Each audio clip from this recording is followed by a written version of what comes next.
भारत में निजी कंपनियां बहुत जल्द ही पावर प्लांट स्थापित करने वाली हैं। अब सवाल ये है कि क्या भारत के लिए ये जो डिसीजन है कानून के रूप में भविष्य में ऊर्जा देने वाला होगा, क्लीन एनर्जी ब्रेक थ्रू होगा, या फिर एक गंभीर राष्ट्रीय सुरक्षा का जोखिम भी हो सकता है।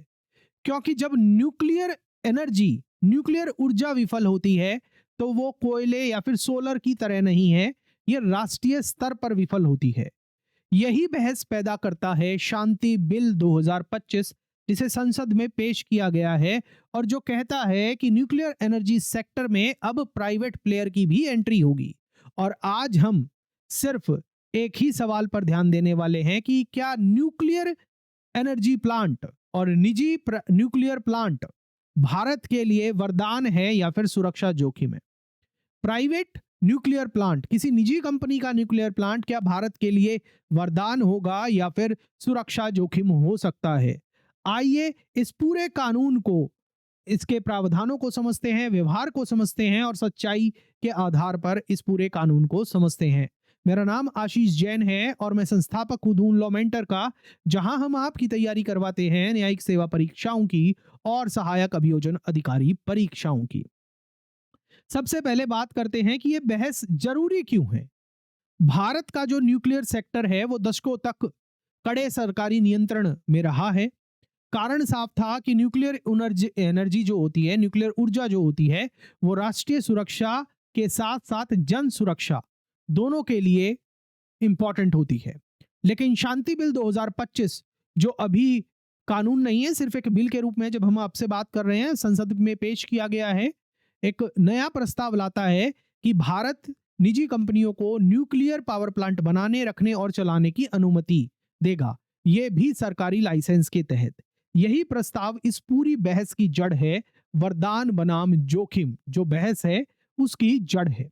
अब बात करते हैं निजी न्यूक्लियर प्लांट का असली मतलब क्या होता है, प्राइवेट न्यूक्लियर प्लांट का असली मतलब क्या है।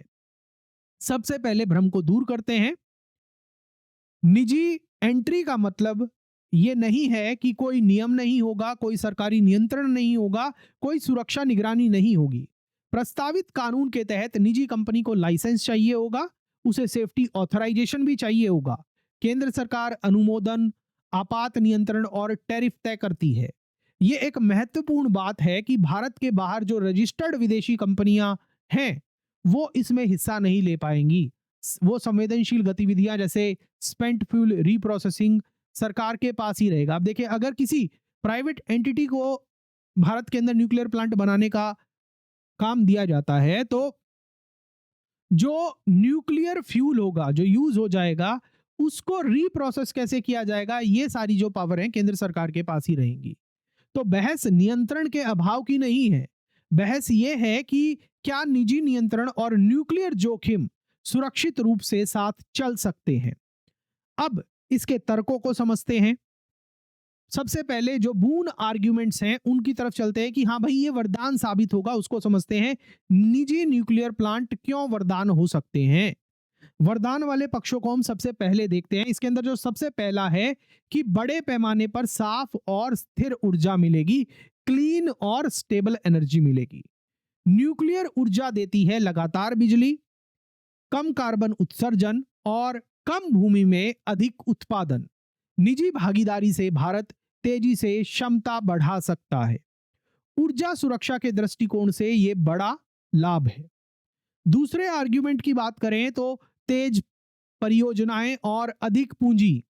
सरकारी न्यूक्लियर परियोजनाएं जो हैं वो अक्सर देरी से होती हैं, बजट बढ़ोतरी की वजह से कई बार अटक भी जाती हैं, तकनीकी सीमाएं होती हैं, जबकि जो निजी कंपनियां हैं वो लाती हैं ढेर सारी पूंजी, दक्षता और बेहतर परियोजना प्रबंधन। सही नियम के साथ ये इंफ्रास्ट्रक्चर के लिए वरदान हो सकता है। और तीसरा आर्ग्यूमेंट है in favour of the private nuclear plant की निवेशकों का डर कम करने की कोशिश। ये बिल जो देता है एक स्पष्ट लाइसेंसिंग नियम देता है, तय लायबिलिटी सीमाएं करता है और अत्यधिक स्थितियों में सरकारी बैकअप साथ रख रहा है। इससे जो अनिश्चितता है वो घट रही है और निवेश व्यवहार बढ़ता है। निजी पूंजी के बिना बड़े पैमाने पर न्यूक्लियर विस्तार कठिन हो सकता है। अब बात करते हैं क्यों जो ये निजी न्यूक्लियर प्लांट हैं ये सुरक्षा जोखिम क्यों हो सकते हैं, इसको भी समझना जरूरी है। कठिन सवालों के बारे में समझते हैं, दोनों तरफ के पक्षों को समझना जरूरी है, पूरी पिक्चर जानना जरूरी है, इसलिए हम आपको जो सुरक्षा जोखिम है उनके बारे में भी डिस्कस कर रहे हैं। पहला है न्यूक्लियर लाइबिलिटी। जोखिम किस पर है? जनता पर है। बिल के तहत जो ऑपरेटर की लाइबिलिटी है वो एक सीमा तक है। जो ऑपरेटर होगा वो 300 मिलियन एसडीआर प्रति न्यूक्लियर घटना के लिए लायबल होगा, उतना ही उसको देना होगा। इससे अधिक अगर नुकसान होगा तो केंद्र सरकार भुगतान करती है और न्यूक्लियर लायबिलिटी फंड का उपयोग भी हो सकता है। यह एक गंभीर सवाल उठाता है कि अगर मुनाफा निजी कंपनी कमा रही है लेकिन आपदा का खर्च जनता पर क्यों है, सरकार पर क्यों है? तो क्या ये न्याय संगत जोखिम वितरण है क्या? सवाल ये भी उठ रहा है। पीड़ित न्याय और जवाबदेही के नजरिए से ये एक गंभीर नैतिक और सुरक्षा जोखिम लगता है। अब बात करते हैं दूसरे आर्ग्यूमेंट की, वो है रेस्ट्रिक्टेड इंफॉर्मेशन बनाम पारदर्शिता, कि सारी इंफॉर्मेशन पब्लिकली डिस्क्लोज नहीं की जाएगी और पारदर्शिता के बीच का जो द्वंद्व है। जो ये विधेयक है रेस्ट्रिक्टेड इंफॉर्मेशन की अवधारणा लाता है। किसके बारे में? न्यूक्लियर डिजाइन के बारे में, सुरक्षा लेआउट के बारे में और संचालन वितरण के बारे में। ये जानकारी जो है ये आरटीआई से बाहर होगी और आपराधिक दंड से संरक्षित है। सुरक्षा के लिए गोपनीयता जरूरी है, बिल्कुल सच्चाई है इसमें, लेकिन बहुत अधिक गोपनीयता जन निगरानी घटा सकती है। कम पारदर्शिता का मतलब होता है अधिक संस्थागत जोखिम। अब तीसरे आर्गुमेंट की तरफ चलते हैं, वो ये है कि मानवीय गलती और मुनाफे का दबाव। निजी कंपनियां जो हैं वो मुनाफे पर चलती हैं। रेगुलेशन के बावजूद, नियमन के बावजूद लागत घटाने का दबाव होगा, आउटसोर्सिंग जोखिम होगा और अनुपालन में शॉर्टकट का भी रिस्क हो सकता है मिल जाए। न्यूक्लियर क्षेत्र में एक गलती ही काफी होती है, एक छोटी ही गलती ही काफी होती है। इसलिए आलोचक ये कहते हैं कि न्यूक्लियर ऊर्जा और मुनाफा कभी नहीं मिलना चाहिए, कभी नहीं मिलना चाहिए। अब बात करते हैं प्रवर्तन संस्थानों पर निर्भरता के बारे में। जो ये कानून है, ये एनफोर्समेंट यहां पर बहुत जरूरी है, आप इस चीज को समझिएगा। आपने दोनों तरफ के बून और बेन वाले आर्गुमेंट देख लिए, वरदान और जोखिम के आर्गुमेंट देख लिए। अब देखिए इस कानून के अंदर जो प्रवर्तन संस्थानों पर निर्भरता है उसके बारे में बात करते हैं। कानून जो है वो एटॉमिक एनर्जी रेगुलेटरी बोर्ड को मजबूत करता है, लेकिन असली सवाल यही है कि क्या नियमन जो है वो स्वतंत्र रहेगा? क्या उल्लंघन पर बिना दबाव सजा होगी? क्या सुरक्षा गति से ऊपर होगी? क्योंकि न्यूक्लियर क्षेत्र के अंदर कमजोर एनफोर्समेंट जो है, वीक एनफोर्समेंट जो है, कमजोर प्रवर्तन जो है, वो राष्ट्रीय खतरा भी बन सकता है। ये बात आप ध्यान रखिएगा। अब आगे बढ़ने से पहले मैं आपसे एक सवाल पूछना चाहता हूं, आप उसका जवाब कमेंट सेक्शन के अंदर जरूर दीजिएगा। पहली बात तो ये बताइएगा कि आपको सेशन कैसा लग रहा है। पसंद लग रहा है तो वीडियो को लाइक करके शेयर करो, कमेंट में बताइएगा भी। और एक सवाल जिसका जवाब आपको कमेंट सेक्शन में देना ही है, ये है कि अगर नियमन कागज पर मजबूत हो और वो जमीनी स्तर पर अगर लागू ही ना हो, तो क्या निजी न्यूक्लियर प्लांट की अनुमति दी जानी चाहिए? पेपर पर तो कानून स्ट्रांग है और जब इंप्लीमेंटेशन की बात आए, रियलिटी की बात आए, जमीनी स्तर पर बात आए तो वो लागू ना हो। तो क्या निजी न्यूक्लियर प्लांट को अनुमति ऐसी स्थिति में दी जानी चाहिए? आप अपनी राय कमेंट सेक्शन के अंदर जरूर लिखिएगा। बून और सिक्योरिटी रिस्क, जो भी आपको ठीक लगे वो आप लिखिएगा। अब इस पूरे बिल के संवैधानिक और शासन के पहलू को समझते हैं। कानूनी रूप से जो न्यूक्लियर एनर्जी है, न्यूक्लियर ऊर्जा जो है वो यूनियन लिस्ट में आती है संविधान की। केंद्र का नियंत्रण इसमें संवैधानिक है, लेकिन व्यवहार में देखा जाए तो दुर्घटनाओं का असर जो है वो राज्यों पर सबसे पहले पड़ता है। आपदा प्रबंधन जो है वो स्थानीय होता है और राज्य की भूमिका लेकिन इस बिल के अंदर सीमित है। यही गवर्नेंस गैप जो है जोखिम को भी बढ़ा सकता है।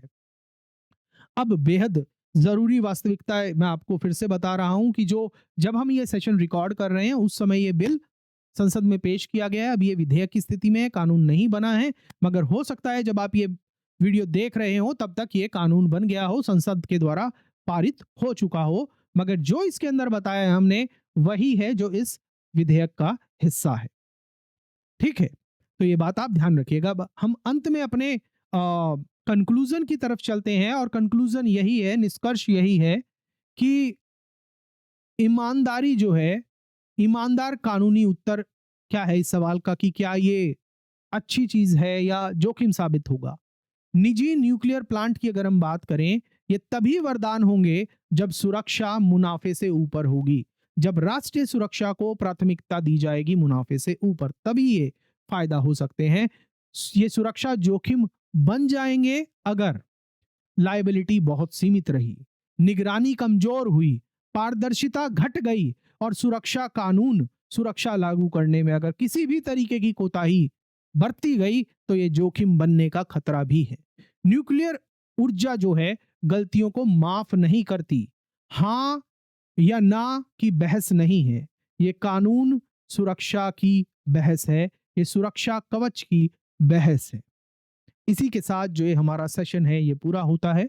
अगर ये विश्लेषण आपको अच्छे से समझ आया है तो वीडियो को लाइक करिएगा, शेयर करिएगा, चैनल को सब्सक्राइब करके बेल नोटिफिकेशन ऑन करिएगा, हमें सपोर्ट करिए सुपर थैंक्स के माध्यम से, और चैनल मेंबरशिप को ज्वाइन करिए ताकि आपको और एक्सक्लूसिव कंटेंट मिलता रहे, सब्सक्राइब के बाजू का बटन दबाकर ज्वाइन करके।